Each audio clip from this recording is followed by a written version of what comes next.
Matahari menghilang sejak kemarin lusa. Awan menjadi boka-boka nakal yang tak mau diam. Mereka berlarian demikian rupa, saling kejar, saling tubruk, saling teriak, membuat langit marah, lalu membentek-bentok dengan suara keras di angkasa. Warna kelabu pun menyelimuti Mayapada. Gadis itu menatap ke atas sambil menyipitkan bola mata. Sebentar lagi akan ada air mata tertumpah.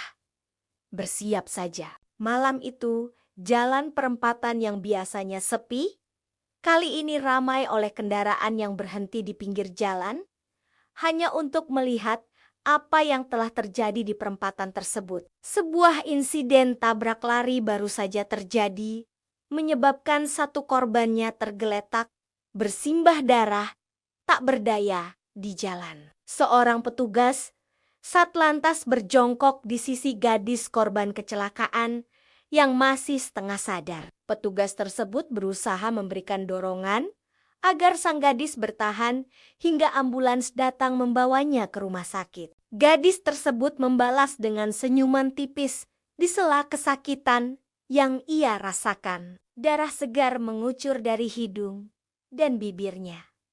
Tak berapa lama, mobil ambulans tiba. Segera saja petugas medis mengangkut tubuh gadis itu ke atas tandu, memasukkannya ke dalam mobil, dan melakukan tindakan pertolongan pertama padanya. Petugas Satlantas bernama Faidil Abraham itu pun turut serta ke dalam mobil, menemani gadis itu. Napasnya perlahan semakin melemah. Tangan lemahnya berusaha menggapai tangan Faidil yang bebas. Seraya tersenyum, sang gadis berucap, "Terima kasih." Dengan berakhirnya kalimat yang gadis itu sampaikan, berakhir pula hidupnya di dunia ini. Innalillahi wa inna ilaihi rojiun, ucap Faidil, sambil meletakkan tangan gadis itu ke atas perutnya, saling bertumpu. Seorang gadis berbaju biru berlumuran darahnya sendiri, berdiri di belakang mobil ambulans yang bergerak menjauh. Senyum tersungging di bibir pucatnya, mengingat kebaikan dari seorang pria yang baru ia lihat sebelum ajal menjemputnya. Angin malam berembus begitu kencang, menggerakkan pohon-pohon mengikuti alunannya. Awan hitam turut mendukung suasana malam tanpa bintang. Hanya rembulan bersinar menghiasi pekatnya malam. Sesosok bayang penuh luka dan darah mengering, berdiri memperhatikan seorang pria yang duduk dengan rekannya di pos polisi seberang sana. Sosok bayang itu mendekat, melayang, menghampiri ketiga lelaki dalam pos polisi tersebut. Tak ada yang menyadari kedatangannya. Tersenyum tipis di bibir pucatnya. Sosok dingin, mata tajam itu berdiri di belakang tubuh Faidil yang berada di depan sebuah cermin.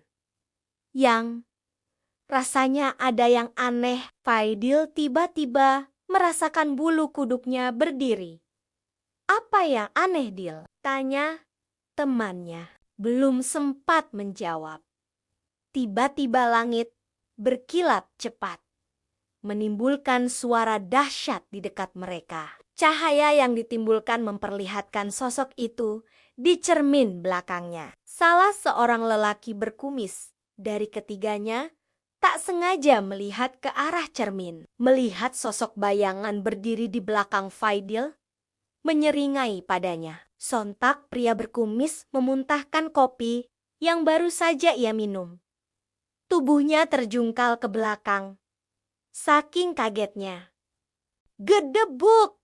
Dar! Bersamaan jatuhnya pria itu, petir kembali datang. Faidil dan lelaki lainnya terkejut dengan suara yang mereka dengar. "Kenapa kamu, Yo?" Faidil membantu Yoyo untuk bangkit. Tubuh Yoyo bergetar karena melihat sosok tadi dan juga punggungnya yang terbentur lantai. Yoyo hanya menggeleng sebagai jawaban. Wajahnya sedikit pucat, walau tak bisa melihat sosok itu lagi, tapi ia merasakan masih ada di antara mereka. Bowo menyodorkan sebotol air mineral, sambil terkikik geli dengan tingkah Yoyo. Masa karena petir, kamu sampai jatuh gitu, Yo? Faidil tersenyum tipis, mengingat Yoyo yang terjatuh tadi, tapi ia juga merasa ada yang tak beres, yang menyebabkan Yoyo berwajah pucat, ketakutan. Kilat kembali terdengar. Sosok itu kembali terlihat. Kini oleh Yoyo dan Bowo. Astagfirullah. Haladzim, pekik Bowo melihat sosok itu menyeringai, marah pada mereka berdua. Mata merahnya melotot. Kuku-kuku tajam mencuat keluar dari jari lentik sosok itu. Faidil melihat dua temannya bingung. Kenapa dengan kalian? Kalian? Tanya Faidil. Wajah Yoyo tambah pucat. Ia seorang yang penakut dengan makhluk astral seperti itu. Sedangkan Bowo bersikap tenang karena iman yang kuat pada dirinya. Faidil merasakan tubuhnya berat. Sosok itu memeluknya dari belakang. Ia ingin membawa pergi Faidil. Bowo yang sudah bisa melihat sosok itu setelah membacakan beberapa ayat, menatap geram. Lepaskan dia, pekik Bowo.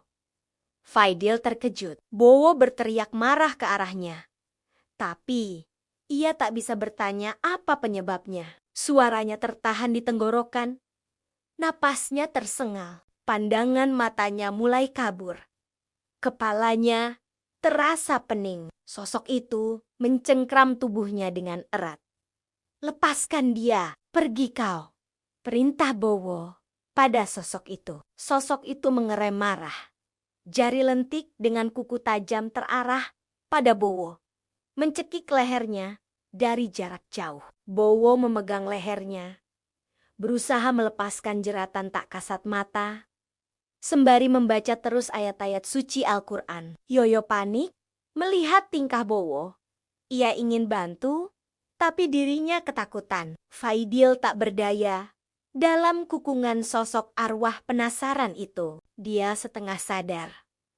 Melihat Bowo mengeluarkan darah segar dari mulut dan hidungnya. Benda-benda yang ada di pos tersebut bergetar hebat. Dengan sisa keberanian, Yoyo berdiri di belakang Bowo, mencoba menahan tubuh Bowo agar tak ambruk. Sosok itu tak senang. Ia membanting tubuh Yoyo ke tembok dengan keras, kepalanya menghantam, menghasilkan darah merembes dari sela rambutnya. Kalau kau tak ingin mati, biarkan aku membawanya, ucap sosok itu pada Bowo.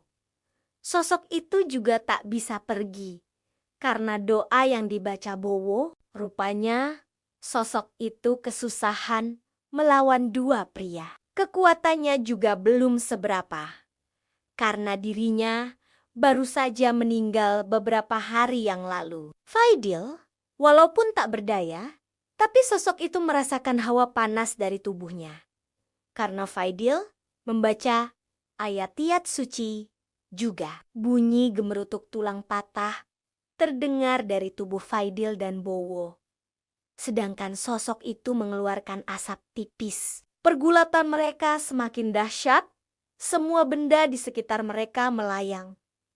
BERACENTI, teriak sosok itu. Tiba-tiba dirinya semakin melemah.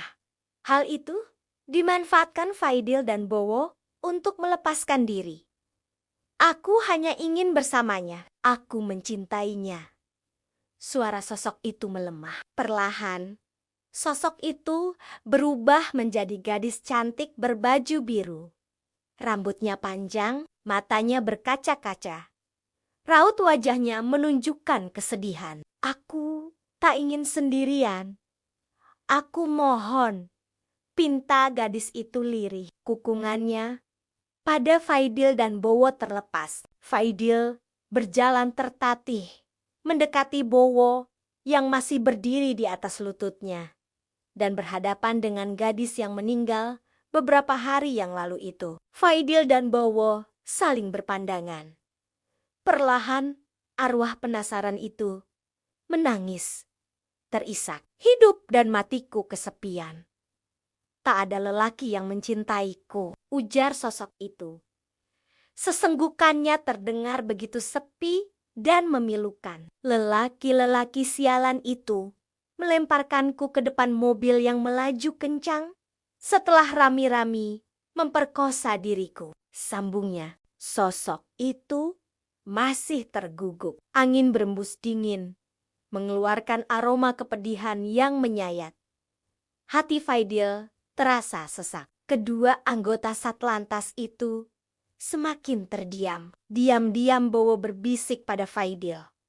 Jasadnya ada di mana? Setauku masih di rumah sakit, jawab Faidil.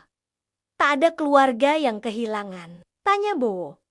Menurut yang kudengar, dia hidup bersama ibu tirinya dan telah lama kabur dari rumah, jawab Faidil. Bowo manggut-manggut. Sosok gadis cantik berpindah tempat.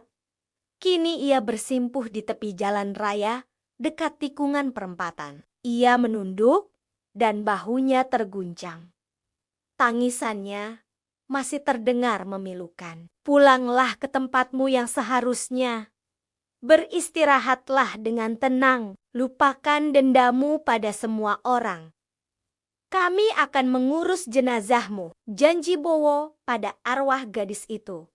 Gadis itu menurut, kemudian beringsut mundur. Lalu lama-kelamaan menghilang di tikungan jalan. Faidil dan Bowo baru sempat menghubungi komandan mereka, lalu membawa Yoyo yang masih pingsan.